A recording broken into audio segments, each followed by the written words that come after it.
దసరా రేస్లో చిన్న పెద్ద సినిమాలు కలిపి 4-5 రావడం గ్యారంటీ. అయితే ఒక్కటి ఇంతవరకు డేట్ కన్ఫర్మ్ చేసుకోలేదు. ఫస్ట్ టైం ఒక పెద్ద సినిమా రిలీజ్ డేట్ ప్రకటించారు. ఇక మిగతా సినిమాలు కూడా విడుదల తేదీలతో వచ్చేస్తాయా? ఇంతకు దసరా రేస్లో డేట్తో సహా ఎంట్రీ ఇచ్చిన ఆ ఫస్ట్ మూవీ ఏంటో చూసేద్దామా? ఈ ఏడాది దసరా పోటీ అంతా బావా బామ్మద్దుల మధ్యనే. ఈ మధ్యకాలంలో ఎప్పుడూ లేనిది నాగార్జున, వెంకటేష్ ఢీ కొడుతున్నారు. వెంకటేష్ ప్రస్తుతం త్రివిక్రమ్ దర్శకత్వంలో ఆదర్శ కుటుంబంలో నటిస్తున్నాడు. సినిమాను సమ్మర్కే రిలీజ్ చేస్తామని ప్రకటించినా షూటింగ్ పూర్తి కాకపోవడంతో అక్టోబర్ 2కు వెళ్లిపోయింది.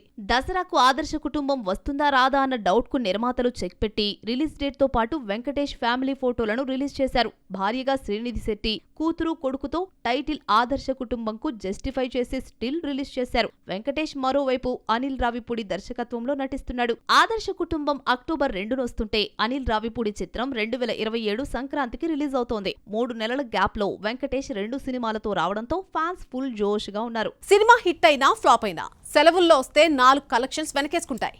డిజాస్టర్ మూవీకి నష్టాలు కాస్త తగ్గుతాయి. పెద్ద విషయంలో ఇదే జరిగింది. ఈ పాఠంతో దసరా రేస్లోకి చాలా మంది స్టార్స్ వచ్చేస్తున్నారు. దసరా హాలిడేస్ కు క్యాష్ చేసుకోవాలని చూస్తున్నారు. పండక్కొచ్చిన బొమ్మ హిట్ అయితే కలెక్షన్స్ అదిరిపోతాయి. దసరా, సంక్రాంతి, క్రిస్మస్ వంటి సీజన్స్ కోసం మేకర్స్ ఏడాది ముందే ప్రిపేర్ అయిపోతారు. ఈ దసరాకు రావాలనుకుంటున్న పెద్ద హీరోల లిస్ట్ పెద్దగానే ఉంది. ప్రభాస్, ఫౌజీ కూడా ఈ రేసులో ఉన్నా షూటింగ్ పూర్తవుతుందన్న నమ్మకం అయితే లేదు. దసరాకొస్తున్నామని ముందుగా నాగార్జున ప్రకటించారు. ప్రస్తుతం నటిస్తున్న 100వ సినిమా సైలెంట్ గా షూటింగ్ జరుపుకుంటోంది. అయితే సినిమాకు సంబంధించిన ఒక్క అప్డేట్ కూడా ఇవ్వలేదు. ఫస్ట్ లుక్ బయట పెట్టలేదు. ఈ లెక్కన నాగ్ 100వ సినిమా వస్తుందో రాదో తెలియడం లేదు. ఫౌజీ, నాగ్ సినిమా తప్పుకుంటే ఆ ప్లేస్ ను విజయ్ దేవరకొండ భర్తీ చేస్తాడు. ప్రస్తుతం నటిస్తున్న రణబాలిని సెప్టెంబర్ 11న రిలీజ్ చేస్తున్నారు. అయితే దసరా హాలిడేస్ లో రిలీజ్ చేస్తే బెటర్ అన్న ఫీలింగ్ లో నిర్మాతలున్నారట. దసరా రేస్ లో 3-4 సినిమాలొచ్చినా ఎవరికి వారు కాంపిటీషన్ కాదు. ఈ ఏడాది దసరా అక్టోబర్ 20న వచ్చింది. ఆదర్శ కుటుంబం గాంధీ జయంతి సందర్భంగా అక్టోబర్ 2న రిలీజ్ అవుతుంటే సెకండ్ వీక్ లో 1-2 సినిమాలు వస్తాయి. ఇలా దసరా హాలిడేస్ ను పంచుకోనున్నారు. చేతిలో పెద్ద సినిమా లేని రష్మిక బంపర్ ఆఫర్ కొట్టేసిందా? ఒకే హీరోతో 2 సార్లు నటించి పాన్ ఇండియా హిట్స్ కొట్టిన రష్మిక 3వసారి జతకడుతుందా? పెళ్లి తర్వాత నటిస్తున్న ఆ పెద్ద సినిమా ఏంటి? పుష్ప 2 తరువాత అల్లు అర్జున్, రష్మిక మరోసారి కలిసి నటిస్తున్నారని తాక. బన్నీ ప్రస్తుతం అట్లీ దర్శకత్వంలో రాకా మూవీ చేస్తున్నాడు. ఇందులో మెయిన్ హీరోయిన్ గా దీపికా పదుకునే యాక్ట్ చేస్తోందంటూ వీడియో కూడా రిలీజ్ చేశారు. మరో 2 హీరోయిన్స్ గా మృణాల్ ఠాకూర్, జాన్వీ కపూర్ ఉన్నారని ప్రచారం జరుగుతుందే గానీ అఫీషియల్ గా జాన్వీ పేరు ప్రకటించలేదు. లేటెస్ట్ గా రష్మిక పేరు తెరపైకొచ్చింది. ఇంకో 2 వారాల్లో రష్మిక రాకా సెట్స్ లోకి అడుగు పెడుతోందని సమాచారం. అయితే రష్మిక ఇందులో హీరోయిన్ మాత్రం కాదని గెస్ట్ అపీరియన్స్ ఇస్తోందని, లేడీ విలన్ గా కనిపిస్తోందంటూ రకరకాలుగా కథనాలు బాలీవుడ్ మీడియాలో చక్కర్లు కొడుతున్నాయి. రష్మిక చేతిలో ప్రస్తుతం పెద్ద సినిమా ఒక్కటి లేదు. రీసెంట్ గా రిలీజ్ అయిన హిందీ మూవీ కాక్టైల్ 2 నిరాశనే మిగిల్చింది. ఆ మధ్య పుష్ప 2 చావాతో హిందీలో వరుస హిట్స్ కొట్టిన రష్మిక సికందర్, ధామా, కాక్టైల్ 2తో వరుస ఫ్లాపులు చూసింది. హిందీ పూర్వ వైభవం కోసం కలిసొచ్చిన బన్నీతో మళ్లీ జతకడుతోంది Rashmika. Pan India heroine Rashmika ప్రస్తుతం తెలుగులో మాత్రమే నటిస్తోంది. మైసా అనే లేడీ ఓరియంటెడ్ యాక్షన్ మూవీతో పాటు రణబాలిలో విజయ్ దేవరకొండతో కలిసి నటిస్తోంది. రాకాలో గెస్ట్ అపీరియన్స్ నిజమైతే క్రేజీ ప్రాజెక్ట్ దక్కినట్టే మరి. యంగ్ హీరోలందరూ దూసుకుపోతుంటే నవీన్ పోలిశెట్టి కెరీర్ మాత్రం స్లో మోషన్ లో సాగుతోంది. ఒక రకంగా నవీన్ కంటే రాజమౌళినే చాలా బెటర్ అనిపిస్తుంది. ఇండియన్ మూవీని హాలీవుడ్ కు తీసుకెళ్దామన్న తపంతో 3-4 ఏళ్లకోసారి సినిమా తీస్తాడు. కానీ ఒక సోషల్ మూవీ చేయడానికి నవీన్ 2-3 ఏళ్లు ఎందుకు తీసుకుంటున్నాడు? అనగనగా ఒక రాజు తర్వాత నెక్స్ట్ మూవీపై ఇందుకు క్లారిటీ లేదు. లేట్ అయినా పర్వాలేదు, టికెట్ కొన్న ప్రేక్షకుని సాటిస్ఫై చేయాలన్న లక్ష్యంతో నవీన్ నటిస్తాడు. చాలా సందర్భాల్లో తనలోని అభిప్రాయాన్ని తెలియచేశాడు. స్వతహాగా రైటర్ అయిన నవీన్ అన్ని తానే నడిపిస్తూ ఉంటాడు. దీంతో సినిమాకు మధ్య చాలా గ్యాప్ వచ్చేస్తోంది. మిస్ శెట్టి, మిస్టర్ పోలిశెట్టి తర్వాత అనగనగా ఒక రాజు షూటింగ్ కు రెడీ అవుతుండగా నవీన్ కు అమెరికాలో యాక్సిడెంట్ అయింది. దీంతో ఏడాది గ్యాప్ వచ్చింది. ముందుగా అనుకున్న డైరెక్టర్ కళ్యాణ్ శంకర్ తప్పుకోవడంతో కథ మొదటికొచ్చింది. ఇలా 2 ఏళ్లు అనగనగా ఒక రాజుపై గడిపేశాడు. ప్రస్తుతం చాలా మంది స్టార్స్ చేతిలో 2-3 సినిమాలు. యంగ్ హీరోలైతే ఏడాదికి 2 సినిమాలతో వస్తున్నారు. కానీ నవీన్ మాత్రం 2-3 ఏళ్లకోసారి కనిపిస్తున్నాడు. తోటి హీరోలతో పోటీ పడకపోతే ఎంత ఫామ్ లో ఉన్నా వెనకబడిపోతారు. ఈ విషయం నవీన్ కు తెలియందేం కాదు. అయినా సినిమాకు 2-3 ఏళ్లు తగ్గకుండా మెయింటైన్ చేయడం విశేషం. ఏజెంట్ శ్రీనివాస్ ఆత్రేయ వచ్చిన 2 ఏళ్లకు జాతిరత్నాలతో మరో 2 ఏళ్లకు మిస్ సెట్తో కనిపించిన నవీన్ 3 ఏళ్ల తర్వాత అనగనగా ఒక రాజు రిలీజ్ అయింది. సంక్రాంతికొచ్చి సక్సెస్ అయినా మరో మూవీ ప్రకటించలేదు. అయితే జయం రవితో సైరన్ తీసిన ఆంటోనీ దర్శకత్వంలో నటిస్తాడన్న టాక్ నడుస్తోంది.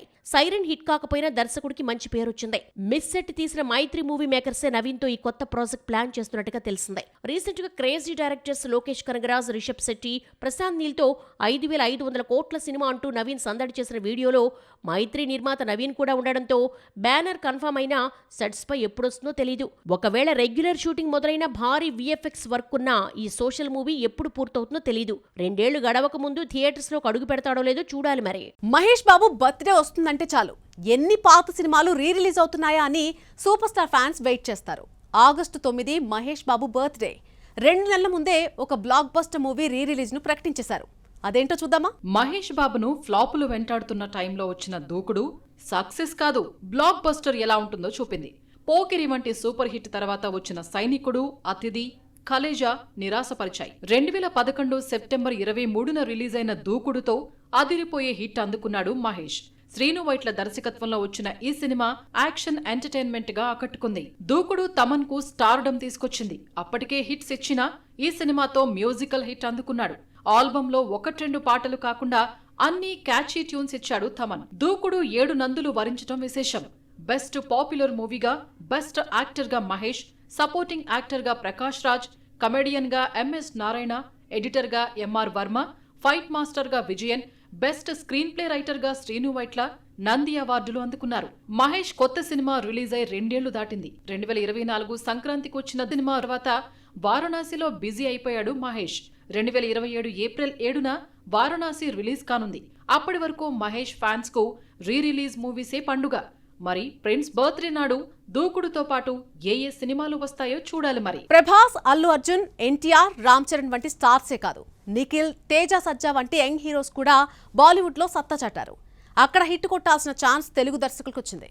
అక్కడ అదృష్టం పరీక్షించుకోవడానికి కథలు రెడీ చేసుకోవడమే కాదు, షూటింగ్ కూడా స్టార్ట్ చేసేశారు. ఎవరు ఏ హీరోను డైరెక్ట్ చేయబోతున్నారు? బుచ్చిబాబు ఉప్పెనతో మెగాఫోన్ పట్టి హిట్ కొట్టాడు. 2వ సినిమా కోసం 4 ఏళ్లు వెయిట్ చేసిన రామ్ చరణ్ ను డైరెక్ట్ చేసే ఛాన్స్ అందుకుని జూన్ 4న పెద్దితో వస్తున్నాడు. బుచ్చిబాబుకు స్టార్ తో హిట్ కొట్టిన అనుభవం లేదు. మరి ఆ ఛాన్స్ 2వ సినిమాకే వచ్చింది. పెద్ది సాంగ్స్, టీజర్, ట్రైలర్ కు మంచి రెస్పాన్స్ వచ్చినా కొన్ని భయాలు వెంటాడుతున్నాయి. డైరెక్టర్స్ డెబ్యూ మూవీతో హిట్ కొట్టిన ద్వితీయ విఘ్నం వెంటాడుతూ ఉంటుంది. బుచ్చిబాబు గురువు సుకుమార్ ఇందుకు మినహాయింపు ఏమీ కాదు. ఆర్యాతో బన్నీని స్టార్ చేసిన సుకుమార్ 2వ సినిమా జగడం ఫ్లాప్ అయింది. గురువు చేసిన తప్పుడు శిష్యుడు చేయకపోతే మాత్రం బుచ్చిబాబు గురువును మించిన శిష్యుడవుతాడు. చిన్న సినిమాతో హిట్ కొట్టిన దర్శకుల చేతికి పెద్ద సినిమాలిస్తే నిలబెట్టుకోలేకపోయారు. రన్ రాజా రన్తో సుజిత్ మెగాఫోన్ పట్టాడు. డెబ్యూ మూవీకి ఇంప్రెస్ అయిన డార్లింగ్, సాహో ఛాన్స్ ఇస్తే నిరాశపరిచాడు. బాహుబలి 2 తర్వాత వచ్చిన ఈ సినిమాతో ప్రభాస్ ఇమేజ్ డ్యామేజ్ అయింది. బాహుబలితో తెలుగు సినిమా లెక్కలు మారిపోయాయి. RRR, పుష్ప, కార్తికేయ, హనుమాన్ వంటి pan India hits Telugu cinema గౌరవం పెంచేశాయి. ఇక సందీప్ వంగ అక్కడే ఉండిపోయి బ్లాక్ బస్టర్స్ తీస్తున్నారు. యానిమల్ పై వచ్చినటువంటి అన్ని రకాల విమర్శలకు 950 కోట్ల గ్రాస్తో సమాధానం చెప్పాడు.